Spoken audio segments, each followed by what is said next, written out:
fell out with my best friend of almost 10 years on my trip to Houston.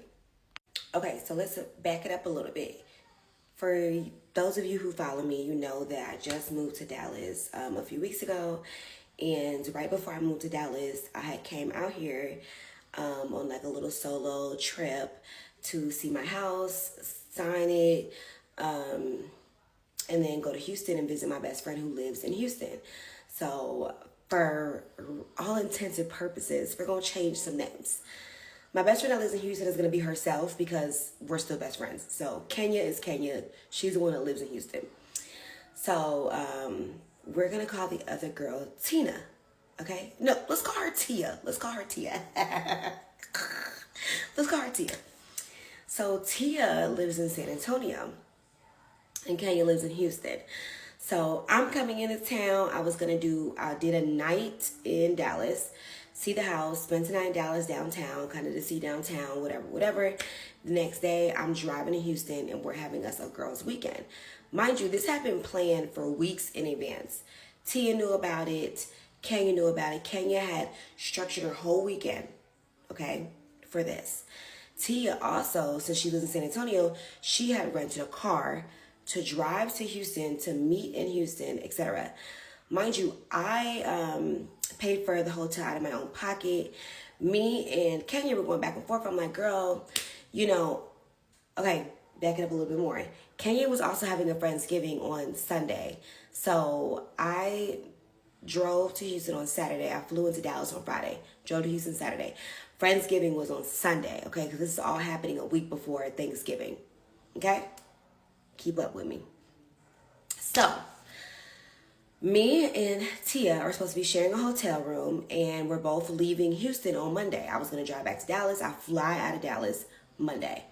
And she was going to be driving back to San Antonio Monday as well, okay? So, mind you, Kenya is my best friend and Tia is my best friend separately. They don't know each other at all, okay? So Kenya's like, girl, you can stay at my house. And I'm like, but I'm bringing my other best friend with me. So I'm just going to get us a really nice room, a really spacious suite so that we can be able to get ready to go out and like just have us a good time. Like I have a really hefty savings.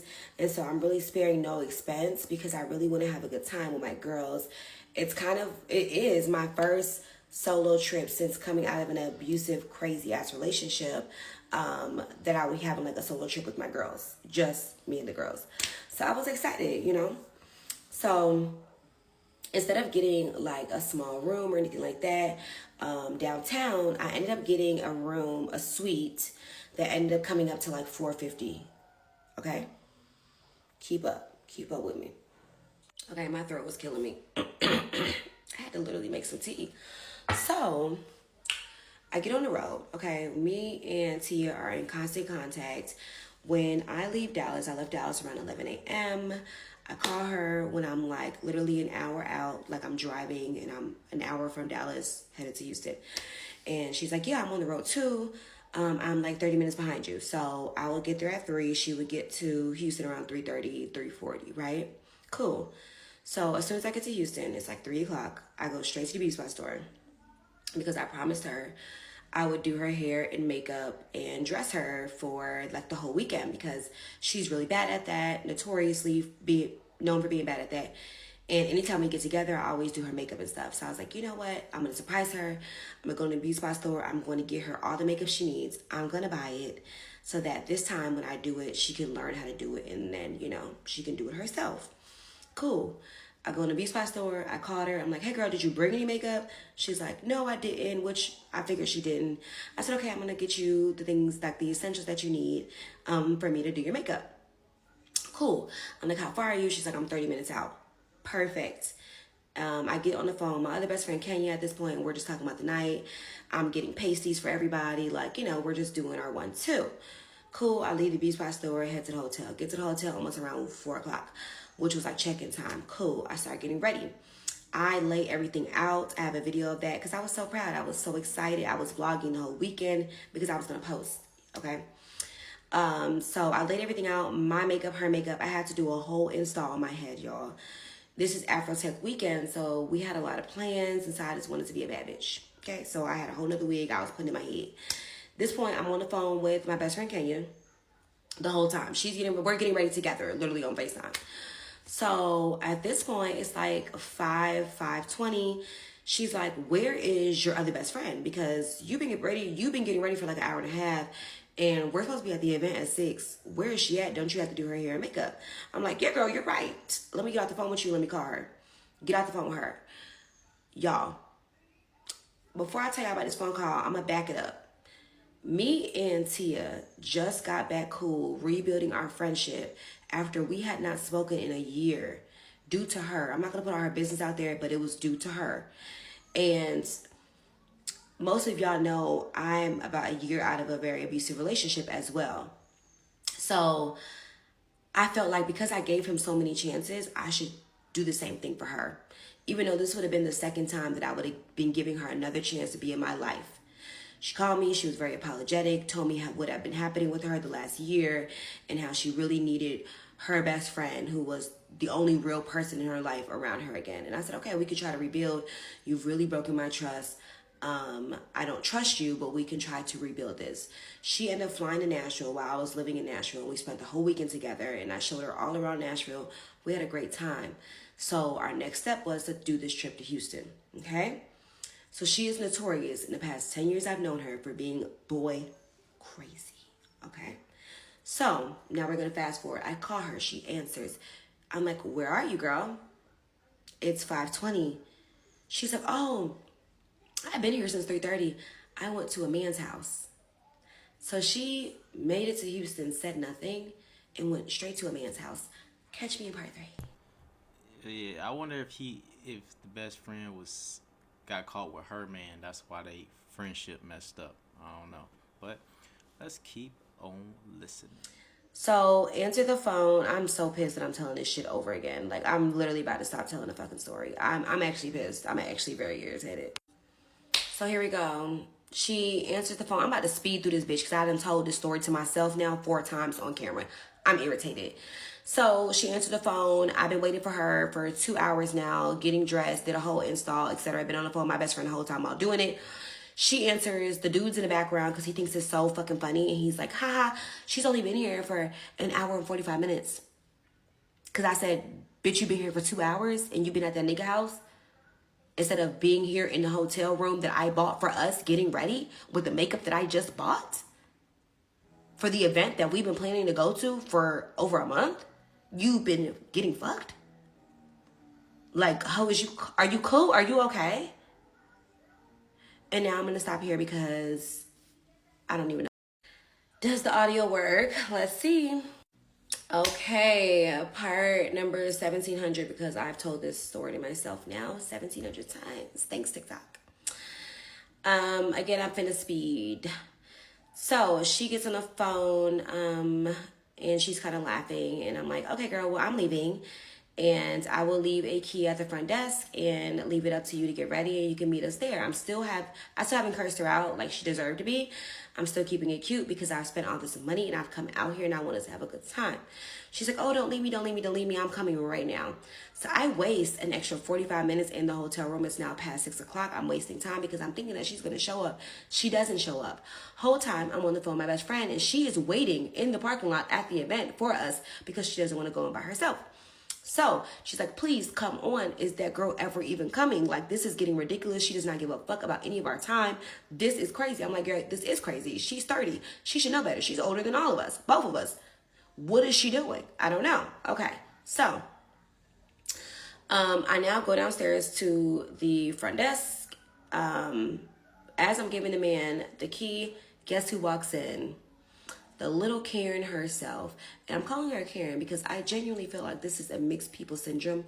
Sometimes like a problem, they feel like the world revolves around them. It's something about them having white moms. Anybody I've dealt with, friend or partner, the white mom syndrome should be studied. It needs to be studied. Really, it needs to be studied, okay? Catch me in the next part because after a minute and a half, it does not record. I don't know what's going on, y'all. So that actually recorded. So let's continue. She walks into the door and she looks disheveled. She looks high. Her eyes are red. She looks fucking terrible. So she's going to have to go take a shower, do her hair, do her makeup. And she wanted me to drop everything, go upstairs, wait for her to take a shower, do her hair, and do her makeup. That's what she said. That's what she thought she deserved. There was no apology. She simply looked at me and said, where are you going? I need you to come upstairs. If you don't come upstairs, I'm going back to San Antonio. Mind you, my other best friend is still on the phone. She's like, is she fucking for real? We've been waiting for this over 3 hours, and you think that you finna stop me at the door and make me go upstairs? I just got out of an abusive relationship, babes. I'm not joining another one with you. And this is why we weren't friends. And this is why you begged me to get back in my life. And this is how you act? This is how you act, Tia? After I'm letting you back in my life? This, the thanks I get. Anyway, I still decided not to go out for her because at this point, you're pathetic. You're just sad. The fact that you need a man to validate you in every moment of your life is actually pathetic. So I said, okay, go back to San Antonio, babes. She's like, I'm really going. If you don't go upstairs with me right now, I'm going back to San Antonio. Go. Be my fucking guest. I'll enjoy this hotel room all by myself. This beautiful big suite. I'll enjoy it because it's already paid for. And you're trifling. So I walk out to my car. I'm thinking that I sat there for 10 minutes thinking that this girl was going to come to the car or call me or something. Ask me for the keys so that she would go get ready. You know, calm down. She would go get ready and meet us at the place. She never did. I watched her pull off. And me and my other best friend were on the phone, and we're both just like, yeah, she's probably going back to that nigga's house. Okay, so let's finalize it. This is going to be part 4 of how I fell out with my best friend of 10 years on our trip to Houston. So most of this is actually going to be green screen. I want you guys to see the text messages. After I sat in the car for 10 minutes and waited to see if she was going to come up to the car, text me or call me to ask me for the room key, she never did. So obviously, so on the drive to the event, I was on the phone with my other best friend, and she's like, girl, like, I was hurt. I was actually hurt. My feelings were really hurt. I was feeling some type of way, and I was just going to let it go. And my best friend was like, girl, you need to say something. Like, why are you not saying anything? So I did. I texted her, and I'm going to put that on the screen. So I ended up messaging her, and this shows you guys that she messaged me asking me for the room number at 6:44 p.m. The event started at 6 o'clock, okay? So, and this is when she was about to pull up, was at 6:44 p.m. Yep. So I sent it to her, just sent her the room number. Fast forward, everything happens. Like I said, I'm now in the car on with my best friend, and I sent her this. I said, that is some inconsiderate AB. I've been here for hours waiting for you. I bought us a big suite for the two of us and bought $80 worth of makeup for you, all for you to choose a N-word to sit in his face for hours. Then try and gaslight and manipulate me is insane. Truly, you don't know how to treat people for real. I'm sure you're headed back to that man's house or back to that man that's not doing shit for you, but I pray it's worth it. And the reason I said that is because honestly, if she needed to, like, if she would have called me first, like, hey girl, I gotta stop by this man's house real quick and like get some money from him for the weekend. Like, you know, he finna throw a band to me. All I gotta do is go say hi real quick, and then I'll be right to the hotel room. I would have been all for that. What she did was ridiculous. It was just no reason for it. Anyway, look at her response, y'all. Her response to my message was her GPS that said 3 hours. She said, I'm going home. So fuck my message. F the amount of money I spent. F me trying to have that last ditch effort to speak to her, which I shouldn't even have done, because a person that does not care about you does not care about your feelings. Period. So she said, I'm going home. And then she accidentally ended up sending me a video. She accidentally ended up sending me a video of her at that man's house. So this is literally a video of her at this man's house. I don't think she meant to send it to me, but I was appalled. She's at his house watching him do a podcast. These are 45-year-old men. She's just sitting there watching him do a podcast. This is what you ruin your girl's trip for. That's what was worth it. To watch him on the couch with the microphone. Okay? I didn't even respond to this. I was out and about with my best friend at this point. I don't care about it, hang up on you. The next day, I sent her this. I said, giving narcissistic, won't deal with it. That was on the 18th of November. Yeah. That was on the 18th. Actually, that was Monday. Yeah, Monday the 18th. So at that point, I was already headed back to Dallas. I had done the whole weekend already. And at that point, I was like, okay, I guess I'll respond and say something.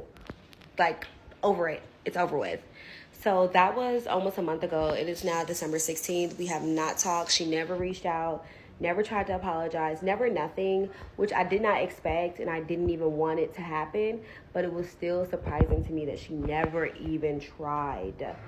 So, but I say all that to say that I am not surprised that this happened. Like when I was telling my sister initially, she wasn't surprised. The first time that we had a huge fallout was 4 years ago when we were in Dominican Republic for 2 weeks. We had a huge fallout, and again, it was centered around a man and prioritizing a man, which it always is. So that was our first big fallout. And then obviously, like I said, we had not been friends for the past year. And this was me trying to allow her to be back in my life. And she literally chose some random man in Houston. So, guys, when people show you themselves, take it for what it is.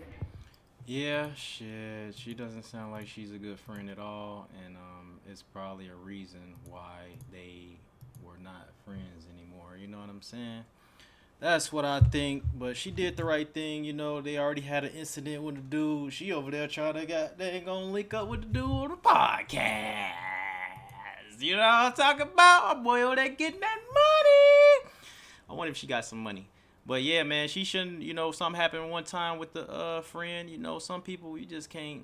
You just ain't gonna. You know, some people grow apart. Some people tweaking, and you realize how they are, and you realize they inconsiderate about you, your feelings, your money, your time, all that.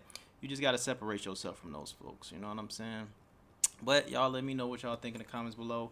Definitely wouldn't be giving her another chance. I don't. I think she knows not to give her another chance again now. But shit, old girl was just trying to get her some dick, man. That's all that old girl was trying to do. Maybe some money. I don't know. You got a lot of simps out here. Probably try to give her some money too. You never know. So, hey, do your thing, baby girl. I appreciate y'all for tuning in and rocking with me. It's your boy Ray. Big play. Peace.